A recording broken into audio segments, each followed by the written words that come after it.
Hi friends, good morning. This is Pinky Sahu और मैं आप सभी का हमारे इस नए यूट्यूब चैनल पे बहुत बहुत स्वागत करती हूँ। आशा करती हूँ कि आप सभी खुश होंगे, अच्छे होंगे और अपनी फैमिली के साथ अच्छा टाइम एंजॉय कर रहे होंगे, एक्सपेंड कर रहे होंगे, क्योंकि अभी लॉकडाउन का माहौल है। और दोस्तों, आपको कहीं ना कहीं किसी भी तरीके से आपको अपना टाइम एक्सपेंड करना ही पड़ता होगा किसी न किसी चीज़ के साथ या अपनी फैमिली मेम्बर्स के साथ। और किसी न किसी नए एक्टिविटीज़ को आप अपने डेली रूटीन में लाकर उसको प्रैक्टिस कर रहे होंगे, अपने आप को बेहतर बनाने की कोशिश कर रहे होंगे। तो इसी प्रकार से मैंने अपने आप को बेहतर बनाने के लिए मैंने अपना एक बहुत ही बेस्ट फ्रेंड चूज़ किया है, और वो मेरे बेस्ट फ्रेंड्स हैं हमारी बुक्स। दोस्तों, बुक्स के साथ टाइम एक्सपेंड करना यानी कि एक बहुत ही अच्छे और ज्ञानी व्यक्ति के साथ टाइम एक्सपेंड करना, उसके साथ चाय पीना है। अभी मॉर्निंग का टाइम है और मैंने एक बुक पढ़ा है अभी, जो कि हमारे मन के बारे में है, अपने मोह के बारे में है, और उस चीज़ को आप कैसे दूर कर सकते हो, अपने मन को कैसे सकारात्मक रवैये से आप अपने जीवन को बदल सकते हैं उस सोच की वजह से, जिस सोच की वजह से आप अपना हर एक काम करते हैं। तो दोस्तों, आज का हमारा टॉपिक है मन के बारे में, जिसके रचनाकार हैं श्री शर्षि जी, और पाठ्यक्रम का नाम है मोह से मुक्ति। तो दोस्तों, बात करते हैं मन के बारे में।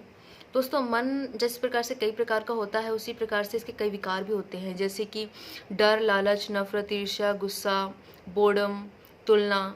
ये सारी चीज़ें हमारे मन में होती हैं किसी न किसी कोने में। और अगर मैं मुख्य 5 प्रकार के अगर विकारों की बात करूँ तो वो होते हैं काम, क्रोध, लोभ, मोह और अहंकार। दोस्तों, ये 5 चीज़ें हमारे मन को जीवन देती हैं और इसी से उसका अस्तित्व भी बनता है। तो मन का सबसे बड़ा जो हथियार होता है वो हमारी कामना और इच्छा होती है। अगर दोस्तों हमारे मन में एक बात उठ जाए कि हमें ये चीज़ पाना है, और अगर वो चीज़ कहीं ना कहीं से हमको नहीं मिल पाती है, तो हम गुस्सा कर जाते हैं कि ये चीज़ मुझे क्यों नहीं मिली। और अगर वो चीज़ मिल जाती है तो हम उसके प्रति लोभ करने लग जाते हैं कि हमें और चीज़ मिले। अब ये चीज़ तो मिल गई, हमें वो चीज़ भी चाहिए, हमें अब वो चीज़ भी चाहिए। और अगर वो चीज़ भी अगर हमें मिल जाती है तो हम उसके प्रति मोह करने लग जाते हैं कि यार ये चीज़ भी मेरी है, ये चीज़ भी मेरी है। और धीरे धीरे हम अहंकारी हो जाते हैं कि अरे मेरे पास ये भी है, मेरे पास वो भी है, मैं तो सबसे अमीर आदमी हूँ, मेरे पास हर चीज़ है और मेरे से बड़ा आदमी इस दुनिया में कोई भी नहीं है। तो दोस्तों, हमारा मन कई प्रकार से सोचता है, हमारे मन में कई सारे ऐसे विचार होते हैं जो कि सकारात्मक दिखते हुए भी कई तरीके से नकारात्मक भी होते हैं, जो कि हमारे जीवन में कई तरीके से कठिनाई, कई तरीके से परेशानियां हमारे जीवन में खड़ी करती हैं, और हमें समझ नहीं आता कि अब हमें क्या करना चाहिए। दोस्तों, मैं बात अब हमारे नेक्स्ट टॉपिक में जाती हूँ, जिसका टॉपिक है अभी मोहताज जीवन और मोहतेज जीवन के बारे में। दोस्तों, मोहताज जीवन, मैं आपको इसके लिए एक उदाहरण देती हूँ, एक एग्जाम्पल है। जैसे कि हमारे वर्ल्ड में एक मिस यूनिवर्स की प्रतियोगिता जब होती है, तो उसमें जीतने वाली लड़की को एक क्राउन पहनाया जाता है, और वो सिर्फ 1 साल के लिए होता है। दूसरे साल फिर से वही प्रतियोगिता आयोजित की जाती है, और उसमें जो लड़की जीतती है उसको वापस से उस क्राउन को उतार करके उस लड़की को पहनाया जाता है जो उस वर्ष उस प्रतियोगिता को जीतती है। अगर हम ये सोच लें कि ये जो क्राउन मुझे मिला है वो सिर्फ और सिर्फ मेरा है, उस पर सिर्फ और सिर्फ मेरा अधिकार है, तो दोस्तों इसका मतलब ये हुआ कि वह उस क्राउन के मोह में बंध चुकी है, और अब उसको उसके अलावा कुछ भी अच्छा नहीं लगता। वो उसको अपना सूत्रधार मान चुकी है, जो कि उसकी लाइफ में बहुत ज़्यादा इम्पॉर्टेंट है। वो इतनी इम्पॉर्टेंट नहीं है कि उसके बिना वह जी नहीं सकती, लेकिन मोह के बंधन के कारण वह उस चीज़ से निकल नहीं पाएगी। तो दोस्तों, हमें इन्हीं सब चीज़ों से दूर रहना है, क्योंकि हर एक चीज़ हमारे जीवन में हर एक निश्चित समय तक ही रहता है। अगर उसकी वैलिडिटी ख़त्म हो जाती है तो उसके बाद हमें उससे मोह करना बंद कर देना चाहिए और हमें आगे बढ़ना चाहिए। यही चीज़ हमें ये चीज़ सिखाती है। जो मोहतेज वाले होते हैं, जो मोहतेज वाला जीवन जीते हैं, वे महापुरुष कहलाते हैं। वो एक महान इंसान कहलाते हैं, जो कि चीज़ों के प्रति सकारात्मक रवैया को लेकर के और ये समझ के अपना जीवन व्यतीत करते हैं कि नहीं, हमारे जीवन में ये जो चीज़ आई है उसका सिर्फ यहीं तक हमारा साथ था, और इसके बाद मुझे और भी नई चीज़ों के साथ अपना टाइम एक्सपेंड करना है, अपना जीवन व्यतीत करना है। मोह मुक्ति संजीवनी संपूर्ण लक्ष्य। इंसान जब मोह के बंधन में होता है ना, तो वो एक बेहोशी वाला जीवन जीता है। जैसे कि रामायण में जब सीता जी को वापस लाने के लिए श्री राम जी ने रावण से युद्ध छेड़ा था और उसमें रावण के पुत्र इंद्रजीत ने लक्ष्मण जी के ऊपर एक मोह मंत्र पाश का एक बाण छोड़ा था, जिसकी वजह से वो बेहोश हो गए थे और उनका जो लक्ष्य था वो उससे दूर हो गए थे। तो उस बेहोशी को दूर करने के लिए हनुमान जी ने संजीवनी बूटी लाई थी और उस संजीवनी बूटी के माध्यम से उनको वापस से जिंदा किया गया था, उनको होश में लाया गया था और वापस से वो युद्ध लड़े और जीते भी। तो उसी तरह से हमारे मन में ये जो पर्दा है मोह का, हमें इसको हटाने के लिए अपने ज्ञान को बढ़ाना होगा और इस ज्ञान रूपी प्रकाश से ही हम उस मोह की वास्तविकता को जान सकते हैं कि असल में ये है क्या चीज़ और हम इससे किस तरह से छुटकारा पा सकते हैं और इसे किस तरह से लाभ ले सकते हैं। मेहमान बनकर जिए। आप इस पृथ्वी पर आए हैं तो आप ये मत समझिए कि आपकी हर एक चीज़, जिस चीज़ का आप उपभोग कर रहे हैं या भोग कर रहे हैं, वो सारी चीज़ें आपकी हैं। वो सारी चीज़ें आपके साथ तब तक हैं जब तक आप जिंदा हैं। आपके मरने के बाद वो चीज़ें आपके साथ कभी भी वापस नहीं जाने वाली है। तो प्लीज़ इन सब चीज़ों के बारे में आप इतना मोह मत कीजिए कि आपको उन सब चीज़ों के प्रति उनको छोड़ना आपके लिए बहुत ज़्यादा मुश्किल हो जाए, क्योंकि सांसारिक भोग करना ये हर एक इंसान का एक प्रवृत्ति है, एक प्रकृति है जो भगवान ने हमको दिया है इस जीवन को जीने के लिए। लेकिन इसका ये मतलब नहीं है कि आप सब कुछ भूल जाएं और उस ईश्वर को भूल जाएं जिसने आपको ये चीज़ दी है। तो ईश्वर को समझें, उसकी महिमा को समझें कि वो किस तरीके से इस पृथ्वी पर हर एक किसी को प्रस्तुत कर रहा है। हमारे ये वर्ल्ड एक रंगमंच है और हम उस रंगमंच पर प्रस्तुत करने वाले सिर्फ एक नाटककार हैं।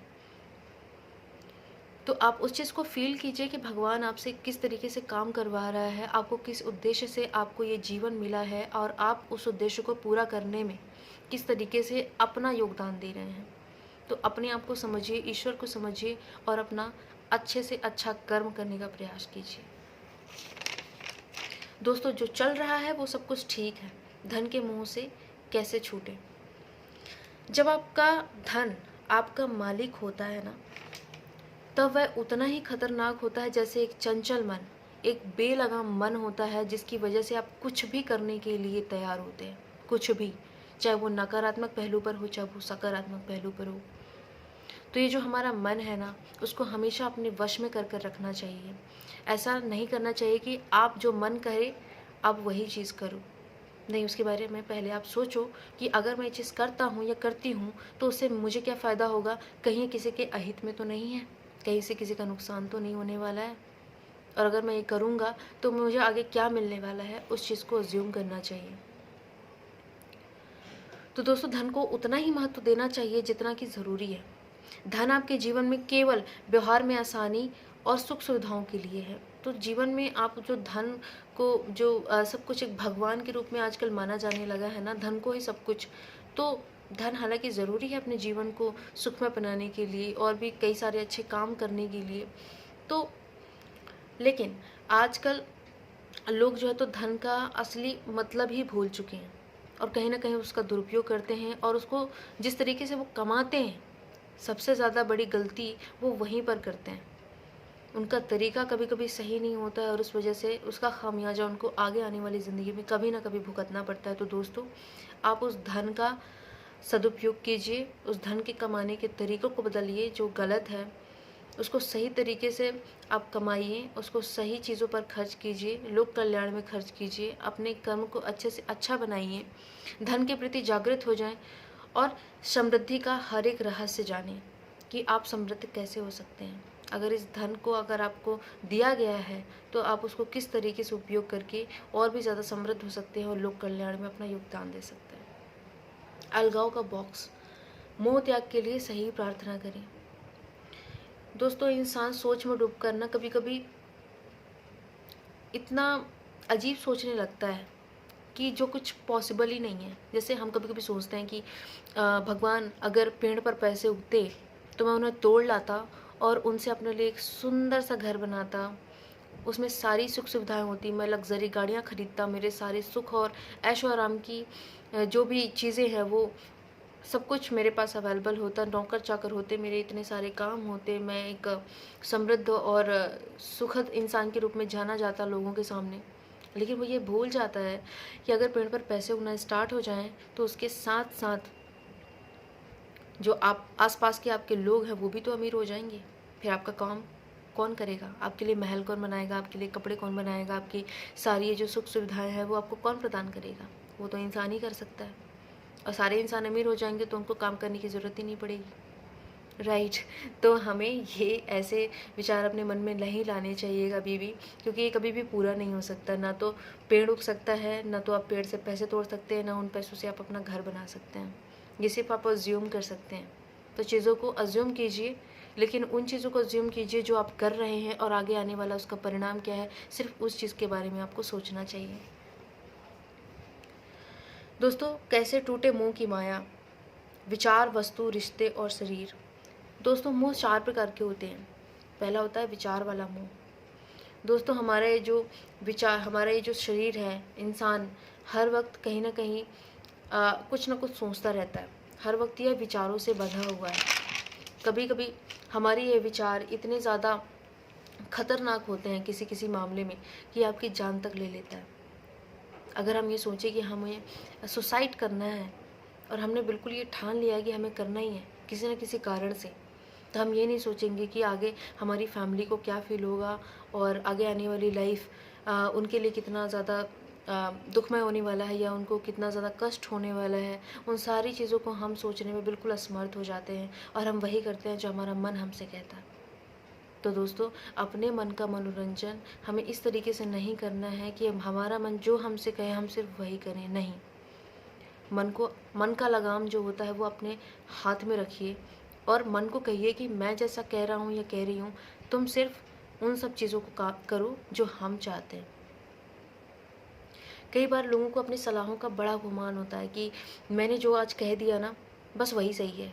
दुनिया कुछ भी कहे, मुझे उससे कोई मतलब नहीं है, और दुनिया जो भी कह रही है वो गलत कह रही है, सिर्फ मैं जो कह रही हूँ वो सब सही है, और मैं उसको सिद्ध करने के लिए मैं कुछ भी हद तक जा सकती हूँ। तो ऐसा हमें नहीं करना चाहिए, क्योंकि हो सकता है कि जो चीज़ आप कह रहे हो, सामने वाला उसको किसी और दूसरे नज़रिए से देख रहा है, और जो वो देख पा रहा है शायद वो आपको नज़र नहीं आ रहा है। तो ऐसा नहीं है कि अगर आपने इस चीज़ को बोला है कि नहीं मैं सही हूँ, तो सामने वाला गलत होगा। ऐसा नहीं हो सकता। तो प्लीज़ इन सब चीज़ों से बाहर आइए, थोड़ा अपने आप को जानिए। कुछ चीज़ों में आपको सोचने की ज़रूरत है, और पड़ेगी भी। तो हमें इस बात का ध्यान हमेशा रखना चाहिए कि हमारे मन में जो चीज़ें चल रही होती हैं, उनमें हम सकारात्मक चीज़ों पर ही अपने क्रियाकलाप प्रदर्शित करें। ज़्यादा नकारात्मक चीज़ों पर हमें ध्यान देने की ज़रूरत नहीं है, बिल्कुल भी नहीं है। बल्कि आप सकारात्मक सोचेंगे तो सकारात्मक चीज़ें ही आपके जीवन में आएंगी, और वो घटित होंगी, और वो आपके लिए अच्छा भी होगा। कारों से मोह से कैसे छूटें? कार का मतलब होता है वस्तुओं से मोह। हमारे जीवन में जो भी चीज़ें हमें मिली है, उन सब चीज़ों के प्रति अगर हमें एक बार मोह हो जाए, मोह होना मतलब उनसे अगर एक बार लगाव हो गया, और अगर हमें कभी ऐसा काम आ गया कि हमें बिना उसके किसी काम को करना पड़े, तो हमारे लिए कितना मुश्किल हो जाता है। मान लीजिए हमें कहीं बहुत ही अर्जेंट काम से जाना है, हमारी गाड़ी में पेट्रोल नहीं है, और हमें जाना बहुत ही ज़रूरी है। तो सोचिए कि आप हो सकता है, आप अगर अच्छे से सोचे विचारे तो आपके पास दूसरे साधन भी मौजूद हैं। आप साइकिल चलाकर भी जा सकते हैं, लेकिन नहीं, क्योंकि आपको आदत पड़ी है सिर्फ गाड़ी चलाने की, तो आप सोचोगे कि मैं शॉर्टकट में सिर्फ इसी से पहुंचना चाहता हूं, और आप साइकिल के बारे में नहीं सोच पाएंगे उस वक्त, क्योंकि आपको उसकी आदत हो चुकी है, आपको उससे मोह हो चुका है। तो दोस्तों, काम को इम्पोर्टेंस देते हुए चाहे आपको कोई भी ज़रिया मिले, उसके लिए मेहनत कीजिए। सच्चे लगन से अगर आप उस चीज़ को करोगे तो ज़रूर वो कहीं ना कहीं पूरा होता है, और भगवान भी आपको उस चीज़ को अचीव करने में आपकी मदद करता है। सहारों से मोह कैसे टूटे, यानी रिश्तेदारों से। हम कभी कभी अपनी फैमिलीज़ पर बहुत ज़्यादा डिपेंडेबल होते हैं कि अगर फैमिली ने हमें सपोर्ट नहीं किया तो हम ये चीज़ नहीं कर पाएंगे, हमारे लिए बहुत मुश्किल है, और ये करना मुमकिन है ही नहीं। लेकिन दोस्तों, जिस दिन अगर आपने ये ठान लिया कि मैं बिना किसी सहारे के भी यह काम कर सकता हूँ, ये कर सकती हूँ, तो डेफिनेटली आप कर जाओगे, और उस चीज़ के बारे में आपको ज़्यादा सोचने की ज़रूरत भी नहीं पड़ेगी। आपको किसी सहारे की ज़रूरत पड़ेगी भी तो आप छोटे मोटे सहारों से भी अपना बहुत बड़ा काम कर जाएंगे। घटनाओं को कैसे देखें? कभी कभी हमारी ज़िंदगी में ऐसी कुछ घटनाएं होती हैं जिसका हमारी ज़िंदगी पर बहुत ज़्यादा प्रभाव पड़ता है, और हम ये सोच समझ नहीं पाते हैं कि अब इस चीज़ से हम बाहर कैसे निकलें। उस चीज़ का दुख आपके जीवन में इतना ज़्यादा हो जाता है कि आपको आगे आने वाली जो ज़िंदगी होती है वो आपको समझ नहीं आती है कि आपको अब आगे क्या करना है। तो दोस्तों, जब आपको किसी भी घटना से इतनी ज़्यादा तकलीफ़ होती है, तो उस चीज़ को थोड़ा-सा फ्यूचर में ले जाकर के आप सोचिए कि अगर यही घटना अगर मैं 1 साल के बाद में अगर फ़ील करूँ, तो मुझे कैसा महसूस होगा। ज़ाहिर-सी बात है कि आपको उस बीते हुए घटना को सोच कर के इतनी तकलीफ़ नहीं होगी जितनी अभी हो रही है। तो क्यों ना जो हम फ़ील अभी 1 साल के बाद जो कर रहे हैं, वो हम फ़ील अभी तुरंत करें। तो अगर हम तुरंत करेंगे, अगर हम मौन रख कर अगर उस चीज़ के बारे में सोचेंगे, तो हो सकता है कि हमें उसका कोई ना कोई सकारात्मक पहलू मिलेगा जिस पर हम काम करके उस घटना को बदल सकते हैं। कई सारी ऐसी चीज़ें होती हैं जिनको हम नहीं बदल सकते, हाँ, लेकिन अपनी सोच को तो बदल सकते हैं ना, वो तो हमारे हाथ में है। अब ऐसा नहीं है कि अगर ये चीज़ ख़त्म हो गई है तो उसके बाद हम दोबारा किसी चीज़ की शुरुआत नहीं कर सकते। आपकी पूरी लाइफ पड़ी है आपको एक नया काम करने के लिए। शुरुआत सिर्फ़ आपको एक चीज़ से करनी है, और वो चीज़ है कि आपका मन। अगर आपके मन में अगर किसी चीज़ को पाने की इच्छा है, अगर आपने उसको ठान लिया कि नहीं आपको ये चीज़ करना है, तो आप उसको कर जाओगे। फिर आपके उस रास्ते में चाहे कितनी भी विपदा आएगी, कितनी भी मुश्किलें आएंगी, आप उन सब चीज़ों को क्रॉस कर जाओगे। ईश्वर के काम करने का तरीका, हम जो काम करते हैं वो अपने विचार और बुद्धि से करते हैं, और ईश्वर जो अपना काम करता है वो अपने हृदय से करता है, और हृदय में हमारा ईश्वर निवास करता है। अगर हम उस हृदय को अपने विचारों से जोड़ दें, तो हम इस जीवन में हम वो हर एक काम कर सकते हैं, हमारी वो हर एक इच्छा पूरी हो सकती है जो हम अपने जीवन में चाहते हैं। आप ईश्वर की हुई उन सारे क्रियाकलापों के बारे में सोचिए कि वो इस दुनिया को कैसे मेंटेन करके रख रहा है। उस शक्ति के बारे में सोचिए कि जिसकी वजह से आज हम हर एक काम कर सकते हैं। अगर उसकी कृपा ना हो, अगर उसकी दया दृष्टि ना हो, अगर उनका ऑर्डर ना हो किसी भी चीज़ में, तो हम वो शायद वो काम नहीं कर पाएंगे जब तक उसकी मर्ज़ी नहीं होगी हमारे जीवन में। तो अगर हम उस चीज़ को ही पा लें अपनी इच्छा से, तो उस इच्छा पूरी करने वाले ईश्वर को, जिस पर हम विश्वास करते हैं कि हमारी हर एक इच्छा ईश्वर पूरी कर रहा है, तो अगर उस ईश्वर को पा लें अपने जीवन में, उसको जान लें कि आखिर वो क्या कर सकता है, क्या नहीं कर सकता है, तो हम अपने जीवन में क्या नहीं कर सकते। आप सोचिए ज़रा इस बारे में। उस अनंत शक्ति को पहचानने की सिर्फ एक बार ज़रूरत है।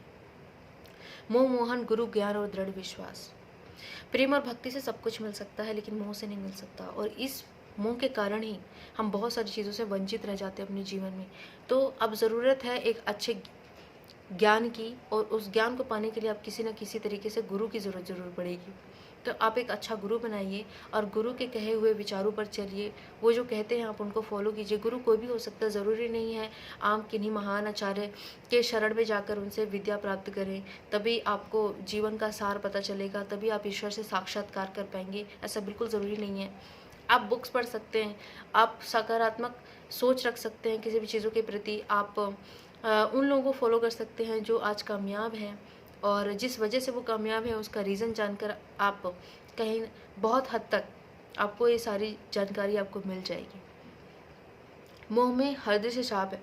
अगर इंसान के मन में किसी के प्रति अहंकार हो जाए, और उसको अगर ये ठान ले कि मुझे इसको किसी न किसी तरीके से नष्ट करना है, नुकसान पहुंचाना है, तो सोचिए वो क्या क्या तरकीब नहीं अपना सकता सामने वाले को हानि पहुंचाने के लिए। कभी कभी हमारे दिमाग में आता है कि उसने मेरा ये काम बिगाड़ा है ना, तो पक्का मैं उसके लिए कुछ ऐसा करूँगी ना कि उसका सारा काम बिगड़ जाए, और जो करना चाहता है शायद वो ना हो मेरे ऐसा करने से।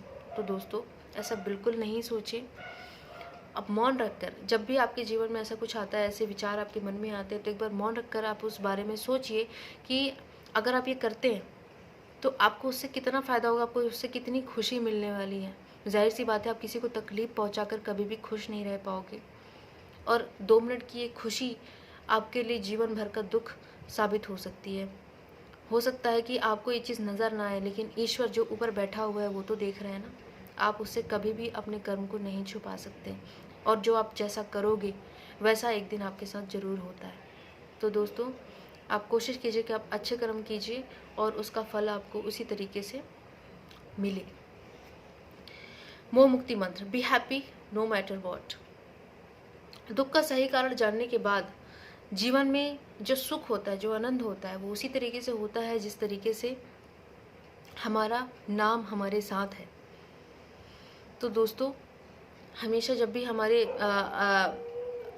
जीवन में कोई दुख आए, या फिर कोई ऐसा पहलू जहाँ पर हमें सोचने समझने की हमारी शक्ति ख़त्म हो जाए, वहाँ पर हमें यह सोचना चाहिए। एक मंत्र है जो मैं आपको बताती हूँ वो आप दोहराएं कि हमेशा आनंद मेरे पास रहे और सारे दुख मेरे फेल हो जाएं।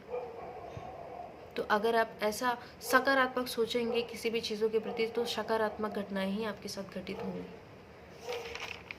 दोस्तों, सफलता का एक छोटा सा रहस्य है, थोड़ा मगर आज। दोस्तों, आप अगर अपने जीवन में सफल होना चाहते हैं तो जो भी काम आप करें, जो भी आपकी इच्छा है करने की, उस चीज़ को आज के आज ही ख़त्म करने का प्रयास कीजिए। जाहिर सी बात है, आप इतने बड़े लक्ष्य को एक साथ पा नहीं सकते, लेकिन आप उसके लिए छोटा छोटा तो प्रयास कर सकते हैं, और उस छोटे से प्रयास को आपको हर रोज़ करना है। हर रोज़ उसको दोहराइए। एक ना एक दिन आपको वो मुकाम ज़रूर हासिल होगा जिसको आप पाना चाहते हैं। तो दोस्तों, उसके लिए ज़रूरी है निरंतरता, हमारे मन में सकारात्मक सोच और एक अच्छा इंटेंशन। जिस चीज़ को आप करने जा रहे हैं तो आप निश्चित ही आप सफल हो सकते हैं। और ईश्वर की कृपा हम सब पर है, हमेशा बनी रहे। और बस यही दुआ है कि आप लोग खुश रहें हमेशा, और ईश्वर की जो कृपा है वो हम सब पर हमेशा हमेशा बनी रहे। सभी स्वस्थ हो, सभी निरोगी हों, सभी सुखी हों। तो थैंक यू सो मच दोस्तों। आई होप आपको ये वीडियो पसंद आया हो, और आशा करती हूँ कि आपको कुछ सीखने को मिला होगा। अगर वीडियो आपको पसंद आया तो प्लीज़ इसे लाइक कीजिए, सब्सक्राइब कीजिए, और इस वीडियो को ज़्यादा से ज़्यादा अपने दोस्तों के साथ शेयर कीजिए। और कमेंट बॉक्स में प्लीज़ हमें कमेंट करके बताइए कि आपको ये वीडियो कैसा लगा, और नेक्स्ट वीडियो आप किस पहलू पर जानने की लिए आप देते हैं, और आप जिसके बारे में आप मुझे बताने के लिए कहेंगे, मैं उस पुस्तक के बारे में आपको थोड़ी सी शॉर्ट फॉर्म में जानकारी देने की कोशिश करूँगी। So thank you so much दोस्तों। तब तक के लिए अलविदा, नमस्कार। एंड तब तक आप खुश रहिए, आबाद रहिए, और अपना ख्याल रखिए। Thank you so much.